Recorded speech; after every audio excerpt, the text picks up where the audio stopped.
2 Timothy 4 അധ്യായം. ദൈവത്തിൻ്റെ മുമ്പാകെയും ജീവിക്കുന്നവരെയും മരിച്ചവരെയും വിധിക്കാനിരിക്കുന്ന യേശുക്രിസ്തുവിൻ്റെ മുമ്പാകെയും അവൻ്റെ ആഗമനത്തിൻ്റെയും രാജ്യത്തിൻ്റെയും പേരിൽ ഞാൻ നിന്നെ ഇപ്രകാരം ചുമതലപ്പെടുത്തുന്നു. വചനം പ്രസംഗിക്കുക.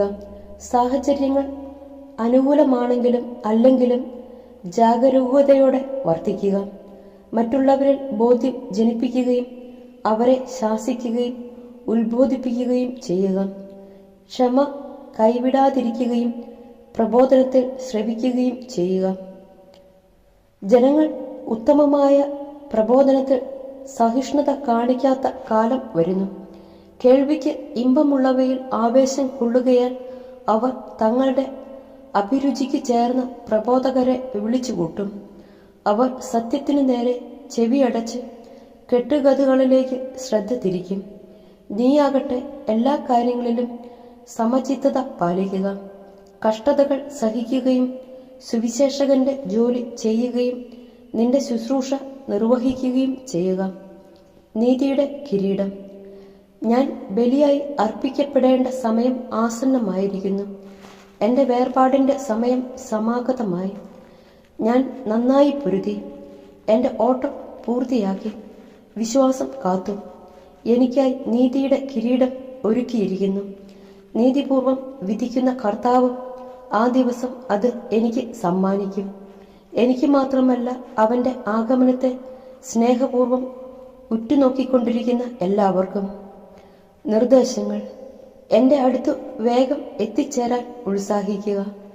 എന്തെന്നാൽ ഈ ലോകത്തോടുള്ള ആസക്തി മൂലം ദേമാസ് എന്നെ വിട്ട് തെസ്സലോനിക്കായിലേക്ക് പോയിരിക്കുന്നു.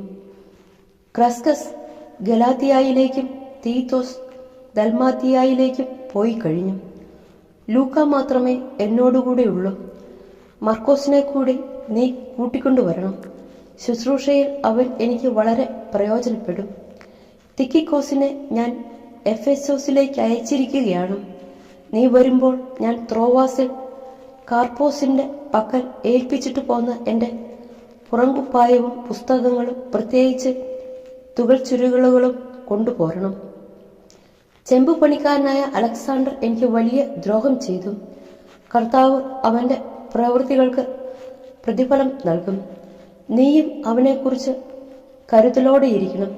കാരണം അവൻ നമ്മുടെ വാക്കുകളെ ശക്തിപൂർവം എതിർത്തവനാണ്. എൻ്റെ ന്യായവാദങ്ങൾ അവതരിപ്പിച്ചപ്പോൾ ആരും എൻ്റെ ഭാഗത്തല്ലായിരുന്നു. എല്ലാവരും എന്നെ ഉപേക്ഷിച്ചു. ആ കുറ്റം അവരുടെ മേൽ ആരോപിക്കപ്പെടാതിരിക്കട്ടെ. എന്നാൽ കർത്താവ് എൻ്റെ ഭാഗത്തുണ്ടായിരുന്നു.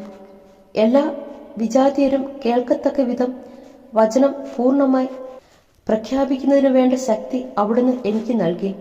അങ്ങനെ ഞാൻ സിംഹത്തിൻ്റെ വായിൽ നിന്നും രക്ഷിക്കപ്പെട്ടു.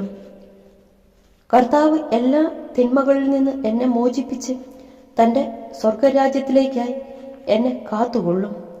എന്നും എന്നേക്കും അവിടത്തേക്കും മഹത്വം. ആമേൻ. ആശംസകൾ. പ്രിസ്കായ്ക്കും അക്കീലായ്ക്കും ഒനേസിഫോറസിന്റെ കുടുംബത്തിനും അഭിവാദനങ്ങൾ. എറാസ്തോസ് കോറിന്തോസിൽ തങ്ങി. രോഗബാധിതനായ ത്രോഫിമോസിനെ ഞാൻ മിലേത്തോസിൽ വിട്ടിട്ട് പോന്നു.